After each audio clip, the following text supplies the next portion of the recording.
Hello friends. Topic जो आज हम डिस्कस करने जा रहे हैं राजस्थान की मिट्टियाँ। तो राजस्थान की मिट्टियाँ डिस्कस करने से पहले मैं अरावली का एक रफ सा आइडिया आपको देना चाहूँगा। तो अरावली, सिरोही, माउंट आबू सब जानते हैं हम लोग। तो अरावली की सबसे ऊंची चोटी जो है वो सिरोही में। तो एक मैं पहले बॉर्डर लाइन ले रहा हूँ सिरोही। तो ये सिरोही हो गया। और डूंगरपुर जो है वो पहाड़ों का नगर कहलाता है। तो डूंगरपुर भी स्वाभाविक सी बात है अरावली होगी। और इसका कुछ हिस्सा बांसवाड़ा में भी है। तो एक रफ सा आइडिया है। सिरोही और डूंगरपुर मैंने बाउंड्री लाइन ले ली है। उसके बाद सिरोही वाली लाइन बिल्कुल सीधी जाएगी। सिरोही वाली लाइन बिल्कुल सीधी जाएगी। तो स्ट्रेट लाइन ऑलमोस्ट हमने सिरोही से उठा ली है। ये स्ट्रेट लाइन है, बिल्कुल लगभग सीधी लाइन जाती है सिरोही से। और जो अरावली का सबसे कम विस्तार है वो अजमेर में। तो अजमेर ये हो गया। तो अजमेर की ओर अपने इसको श्रिंक करना है। तो ये अजमेर की ओर श्रिंक कर दिया। उसके बाद फिर फैला देना है। तो ये अरावली का मोटा मोटा आइडिया अपने पास आ गया है कि अरावली की राजस्थान में स्थिति ये है। तो सिरोही, माउंट आबू सबसे ऊंची चोटी है। तो सिरोही को लेते हुए ऑलमोस्ट स्ट्रेट लाइन हमने ली है। और डूंगरपुर पहाड़ों का नगर है। तो वो हमने आइडिया ले लिया, डूंगर पहाड़ों को बोला जाता है। तो डूंगरपुर पहाड़ों का नगर। और क्योंकि सबसे कम विस्तार अजमेर में है तो अजमेर की ओर इसको संकरा कर दिया, श्रिंक कर दिया। तो अजमेर में सबसे कम विस्तार है अरावली का। उसके बाद फिर फैला दिया। तो ये अरावली का मोटा मोटा आइडिया अपने पास आ गया। अब राजस्थान में जो 4 भौतिक विभाग हैं, मिट्टियाँ समझने से पहले एक बार उनको क्लियर करूँगा मैं। राजस्थान में जो 4 भौतिक विभाग हैं उसमें ये पूर्वी मैदानी प्रदेश है। पूर्वी मैदानी, ये दक्षिणी पूर्वी पठारी प्रदेश है, ये अरावली पर्वतीय प्रदेश है। और इसके 2 भाग हैं, अर्धशुष्क और शुष्क। अर्धशुष्क और शुष्क। तो ये राजस्थान के भौतिक विभाग हैं। ये मैदानी प्रदेश है जो कि राजस्थान का सबसे उपजाऊ प्रदेश है। सबसे उपजाऊ प्रदेश यही है राजस्थान का, क्योंकि यहाँ पाई जाने वाली मिट्टी जो है वो जलोढ़ मिट्टी है। तो एक मिट्टी आएगी हमारे पास जलोढ़। जलोढ़ मिट्टी यहाँ पाई जाती है। तो जलोढ़ मतलब जिसमें जल को ओढ़ने की क्षमता बहुत ज़्यादा है, जल धारण करने की क्षमता बहुत ज़्यादा है। कांप मिट्टी भी इसको बोलते हैं। तो इसमें जल धारण करने की क्षमता बहुत ज़्यादा होती है, इसीलिए इसे जलोढ़ बोला जाता है। जिसका मुख्य कारण है इसके कणों का आकार बहुत छोटा होता है। इसके कणों का आकार बहुत छोटा होता है। और ये नदियों द्वारा बहाकर लाई जाती है। नदियों द्वारा बहाकर लाई जाती है।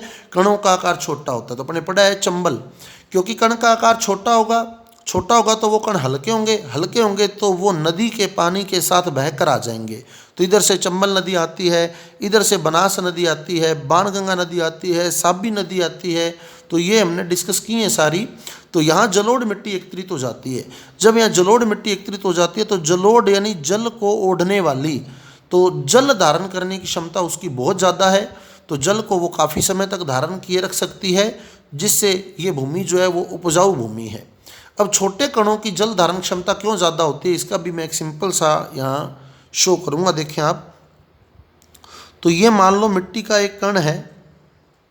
ये मिट्टी का एक कण है। तो जल का एक अणु यहाँ जुड़ सकता है, दूसरा यहाँ, तीसरा यहाँ, चौथा यहाँ, पाँचवा यहाँ, छठा यहाँ, सातवां यहाँ और आठवां यहाँ। तो ये जल के 8 अणुओं का धारण कर सकता है। 1 का, 2 का, 3 का, 4, 5, 6, 7, 8। अब मैं इसको तोड़ रहा हूँ। अगर मैं इसको तोड़ता हूँ तो सपोज़ कि मैंने इसको यहाँ से तोड़ दिया, यहाँ से इसको तोड़ दिया। तो ये हिस्सा अलग हो गया, ये हिस्सा अलग हो गया। सेंटर से तोड़ दिया, 2 हिस्से हो गए इसके। अब देखिए जल के कितने अणु इसके साथ जुड़ सकते हैं। 1, 2, 3, 4, 5, 6, 7, 8, 9, 10, 11, 12। तो अब 12 अणु इसके साथ जुड़ सकते हैं। पहले 8 जुड़ रहे थे, अब 12 जुड़ने लग गए। फिर अगर इसको सेंटर से और तोड़ दें, इधर से भी तोड़ दें इसको, यहाँ से भी, तो अब आप देखें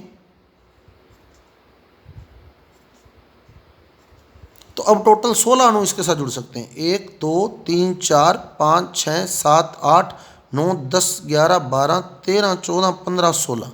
तो जो कण पहले 8 अणुओं को धारण कर रहा था, मैंने उसको छोटा कर लिया, टुकड़े कर दिए उसके, तो वो अब 16 अणुओं को धारण कर सकता है। यानी कण का साइज जितना छोटा होता जाएगा उसकी जल धारण क्षमता उतनी ही ज़्यादा होती जाएगी। अतः जो जलोढ़ मृदा है उसके कणों का आकार बहुत छोटा होता है, इसलिए उसकी जल धारण क्षमता बहुत अधिक होती है। तो जलोढ़ मिट्टी जो है वो पूर्वी मैदानी क्षेत्र की मेन मिट्टी है, जिसे हम दोमट या कांप मिट्टी भी बोलते हैं, दोमट या कांप मिट्टी। और इसके कण बहुत बारीक होते हैं, इसमें जल धारण करने की क्षमता बहुत ज़्यादा होती है, इसलिए ये मिट्टी उपजाऊ मिट्टी है। और इसमें जो विशेषता रहेगी वो नाइट्रोजन की अधिकता रहेगी। एन बहुत ज़्यादा होता है, क्योंकि पौधों को मेन नाइट्रोजन, फास्फोरस और पोटेशियम चाहिए, तो इस मिट्टी में नाइट्रोजन बहुत ज़्यादा होता है। तो नाइट्रोजन और कार्बन दोनों की मात्रा इसमें ज़्यादा होती है। मेन नाइट्रोजन ध्यान रखना है, नाइट्रोजन की मात्रा इसमें अधिक होती है, इसलिए ये मिट्टी उपजाऊ है। और कैल्शियम की कमी होती है इसमें। जिस मिट्टी में कैल्शियम ज़्यादा होगा वो अनउपजाऊ मिट्टी होती है, तो इसमें कैल्शियम की कमी होती है, इसलिए ये मिट्टी उपजाऊ है।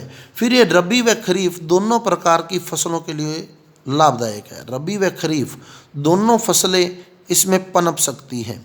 अब इसके ज़िले देखें हम, तो दो दो ज़िले मैं उठाऊंगा सारे, तो बाकी ये कंप्लीट एरिया ले लेना है हमने। ये वाला एरिया सारा,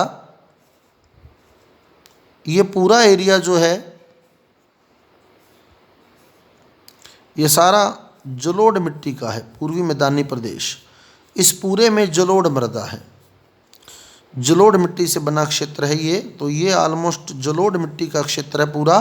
तो नदियों द्वारा बहाकर लाई गई मिट्टी जलोढ़ मिट्टी है, जिसे हम दोमट या कांप मिट्टी भी कहते हैं। और कणों का आकार इसका छोटा होता है, जल धारण करने की क्षमता ज़्यादा होती है। तो इसमें चंबल बेसिन आ गया, यहाँ चंबल नदी, बनास बेसिन आ गया, बनास नदी, साबी बेसिन आ गया, साबी नदी, जयपुर और अलवर वाला, और बाणगंगा बेसिन आ गया, दौसा और भरतपुर वाला बाणगंगा बेसिन। तो ये नदियाँ यहाँ, नदियों के बेसिन। और क्योंकि हमारे गंगानगर और हनुमानगढ़ में भी एक नदी बहती है घग्गर, तो यहाँ भी जलोढ़ मृदा है। गंगानगर और हनुमानगढ़ के क्षेत्र में भी जलोढ़ मृदा पाई जाती है, गंगानगर और हनुमानगढ़ के क्षेत्र में भी जलोढ़ मृदा। और डूंगरपुर और बांसवाड़ा में भी माही नदी बहती है, इसलिए डूंगरपुर और बांसवाड़ा का कुछ क्षेत्र जलोढ़ मृदा का है। तो ये जलोढ़ मृदा का क्षेत्र आ गया हमारे पास। मेन पूर्वी मैदानी प्रदेश में जलोढ़ मृदा है, नाइट्रोजन की मात्रा ज़्यादा होती है, इसमें कैल्शियम की कमी होती है, रबी और खरीफ दोनों फसलों को धारण कर सकती है, नदियों द्वारा बहाकर लाई गई मिट्टी है, जल को धारण करने की क्षमता अधिक है क्योंकि कणों का आकार छोटा है। और इसमें जो है नदियों के बेसिन जो हैं वो इसी का हिस्सा हैं। और सबसे उपजाऊ मिट्टी यही है, जलोढ़ मिट्टी सबसे उपजाऊ मिट्टी है, जलोढ़। उसके बाद बात करें हम तो काली मिट्टी जो है वो कोटा संभाग का जो क्षेत्र है वो काली मिट्टी का क्षेत्र है, कोटा संभाग। अब देखो काली कैसे ही कोटा संभाग में काली मिट्टी पाई जाती है, मेन कोटा, बूंदी, बारां और झालावाड़। और इसमें के की मात्रा ज़्यादा होती है, के यानी पोटेशियम। कै काली, कै कोटा, के की मात्रा ज़्यादा। और कपास व नगदी फसलों के लिए लाभदायक है। ये कपास हो गया, गन्ना हो गया। नगदी फसलें क्या होती हैं? जिनको हम स्टोर करके नहीं रख सकते, जिनका हम स्टॉक नहीं रख सकते, जैसे ही हम इनकी कटाई करते हैं हमें मार्केट में लेकर जानी पड़ती हैं, तो ये नगदी फसलें होती हैं। तो कै काली, कै कोटा, कै कपास, के की अधिकता। और दूसरी उपजाऊ मिट्टी यही है, काली मिट्टी। दूसरी उपजाऊ मिट्टी यही है, काली मिट्टी।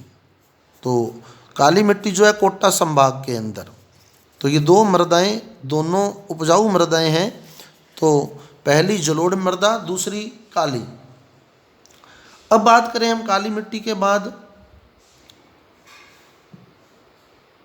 जो क्षेत्र है भूरी मिट्टी का, तो ये जो क्षेत्र बच गया ये भूरी मिट्टी का क्षेत्र है। भूरी मिट्टी जो है वो बनास नदी जिस क्षेत्र में बहती है, बनास के अंतिम दो जिले तो हैं जलोढ़ के, अंतिम दो जिले जो बनास नदी के हैं, टोंक और सवाई माधोपुर, यहाँ जलोढ़ मिट्टी है। और इस क्षेत्र के अंदर भूरी मिट्टी है। ये भूरी मिट्टी का क्षेत्र है। इसमें थोड़ा बहुत एरिया टोंक का और सवाई माधोपुर का भी आता है। बनास नदी, अब इसको भी याद रखने का तरीका बता देता हूँ मैं। भूरी मिट्टी, भूरी को हम अंग्रेजी में ब्राउन बोलते हैं, तो ब्राउन से बन जाएगा बनास। तो बनास नदी का जो अपवाह क्षेत्र है, जिसमें मेन जिले आ जाएंगे हमारे पास भीलवाड़ा, टोंक, थोड़ा बहुत हिस्सा है टोंक का, सवाई माधोपुर का भी थोड़ा बहुत हिस्सा है, और अजमेर, ये भूरी मिट्टी का क्षेत्र है। बनास नदी जो बहती है अरावली के पूर्वी भाग में, बनास नदी के अपवाह क्षेत्र में पाई जाने वाली मिट्टी भूरी मिट्टी। तो अगर प्रश्न आता है अरावली के पूर्वी भाग में, ये अरावली का पूर्व होगा, ये अरावली का पश्चिम होगा। अरावली के पूर्वी भाग में बनास नदी के अपवाह क्षेत्र में पाई जाने वाली मिट्टी भूरी मिट्टी। उसके बाद बात करें अरावली की, तो अरावली में मेन पर्वतीय मिट्टी है। ये पर्वतीय मिट्टी का क्षेत्र है। अरावली पर्वतमाला है, तो यहाँ पर्वतीय मिट्टी है जिसकी गहराई कम है, और गहराई कम होने के कारण ये मिट्टी जो है वो ज़्यादा उपजाऊ नहीं है। तो पर्वतीय मिट्टी का क्षेत्र है यहाँ। और इसके अलावा एक तो ये पर्वतीय मिट्टी, अरावली पर्वतमाला पर पर्वतीय मिट्टी, गहराई कम होने के कारण ये मिट्टी उपजाऊ नहीं है। इसके अलावा इस क्षेत्र में बिल्कुल दक्षिण भाग में, अरावली के यहाँ बिल्कुल नीचे दक्षिण भाग जो है, ये उत्तर होगा, ये दक्षिण हो गया, यहाँ लाल मिट्टी भी है, लाल दोमट, लाल दोमट मिट्टी जिसे हम लोमी मिट्टी भी बोलते हैं। लाल दोमट या लोमी मिट्टी जो बिल्कुल नीचे का क्षेत्र है, ये क्षेत्र, ये लाल दोमट या लोमी मिट्टी का क्षेत्र है।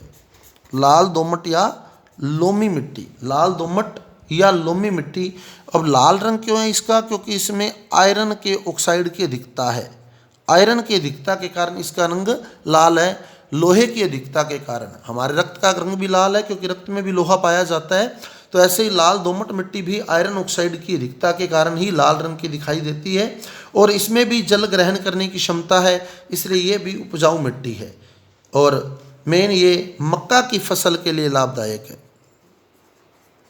लाल दोमट मिट्टी जो है मेन मक्का की फसल के लिए लाभदायक है, लाल दोमट मिट्टी।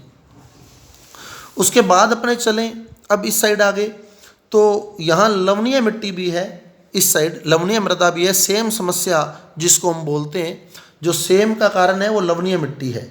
लवणीय मिट्टी जो है मेन, एक तो ये गंगानगर हनुमानगढ़ के क्षेत्र में लवणीय मिट्टी, सेम समस्या है इधर लवणीय मिट्टी। और इसके अलावा जो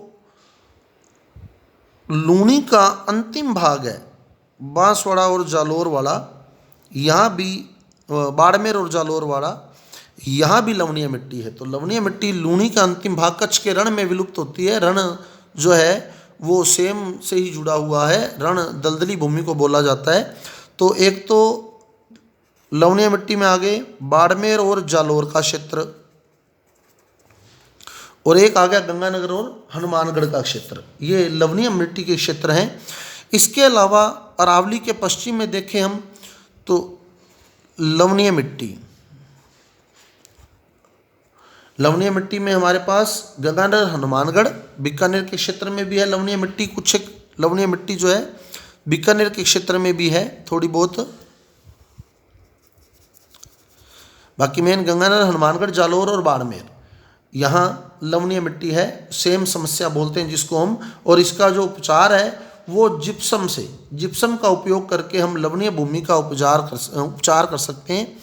लवणीय या क्षारीय भूमि जो है उसका उपचार जो है वो जिप्सम के उपयोग से किया जाता है। उसके बाद अपने चलें इस साइड, तो अरावली के पूर्व में बनास नदी जो थी वहाँ तो भूरी मिट्टी है, और अरावली के पश्चिम में लूणी नदी है। अरावली के पश्चिम में जो अजमेर की नाग पहाड़ी से निकलती है, अजमेर की नाग पहाड़ी से होकर नागौर, उसके बाद ये जोधपुर, बाड़मेर, जालोर, पाली, ये क्षेत्र है। यहाँ धूसर मरुस्थलीय मिट्टी पाई जाती है। धूसर मरुस्थलीय मिट्टी जिसका कलर जो होता है वो ग्रे कलर होता है, धूसर मरुस्थलीय मिट्टी।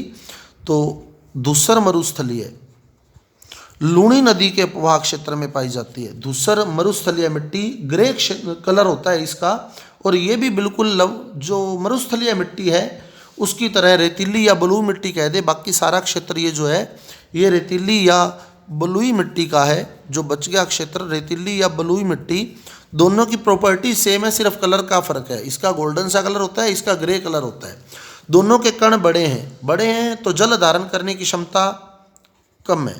रेतीली या बलुई कह दें या धूसर कह दें, सिर्फ उसमें कलर का ही फर्क है, बाकी प्रॉपर्टीज दोनों की सेम है। कणों का आकार बड़ा, अतः जल धारण करने की क्षमता बहुत कम। यहाँ कैल्शियम की मात्रा ज़्यादा है, कैल्शियम की मात्रा ज़्यादा है, इसलिए ये मिट्टी जो है वो अनुपजाऊ है, अनुपजाऊ मिट्टी है, क्योंकि यहाँ कैल्शियम की अधिकता है और नाइट्रोजन की कमी है। और मेन यहाँ खरीफ की फसलें लगती हैं। खरीफ की फसलें जैसे बाजरा, मोठ, मूंग, इनके लिए ये लाभदायक है।